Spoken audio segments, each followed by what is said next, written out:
যেন উৎসাহিত হয় এবং সুন্নতের প্রতি আমলকারী হয়ে যায়, যার কারণে এই সুন্নত সমূহ আমাদের থেকে বিলুপ্ত হতে চলেছে। তাই এই বাচ্চাদের মাধ্যমে আবার যেন রাসূল আকরাম সাল্লাল্লাহু আলাইহি সাল্লামের সুন্নতগুলো জিন্দা হয়ে যায়, তার জন্য আমাদের এই ছোট্ট মেহনত। তো আসুন পানি পান করার সুন্নত এখন পরিবেশন করবেন আমাদের মঞ্চে উপস্থিত তৌহিদা আক্তার ও নূর সাইদা।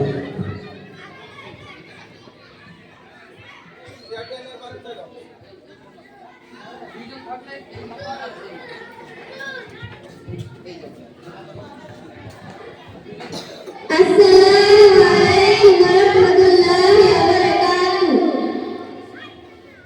Apu, কোথায় যাবে গো তুমি? Assalamualaikum warahmatullahi wabarakatuh. ওয়ালাইকুম আসসালাম ওয়া রাহমাতুল্লাহি ওয়া বারাকাতুহু। কিছু বলছো আপু? বলছি, তুমি কোথায় যাবে? আমি মক্তবে পড়তে যাচ্ছি। একটু দাঁড়াও, আমি পানি পান করে নিই, তারপর দুজনে একসাথে যাব। তোমার মক্তবের পাশে আমার নানির বাড়ি।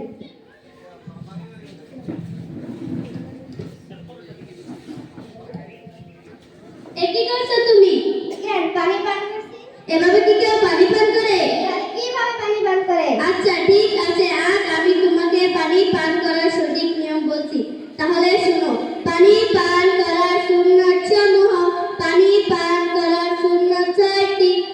কত লোক আছে দিয়ানো? 1 নাম্বার বসে পান করা, 2 নাম্বার ডান হাত দ্বারা পান করা, 3 নাম্বার রেখে পান করা, 4 নাম্বার বিসমিল্লাহ পড়ে পান করা, 5 নাম্বার 3 শেষে পান করা,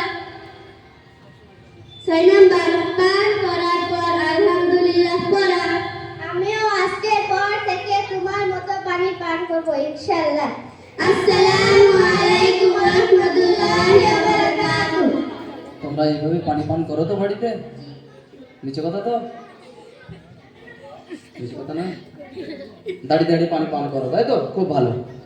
দাঁড়িয়ে দাঁড়িয়ে তো বললে তো হ্যাঁ করি, এর উপর আমল করি, তার মানে দাঁড়িয়ে দাঁড়িয়ে আমল করে। তাহলে কি করে, শুয়ে শুয়ে না বসে বসে? বসে বসে। আচ্ছা, মাশাআল্লাহ।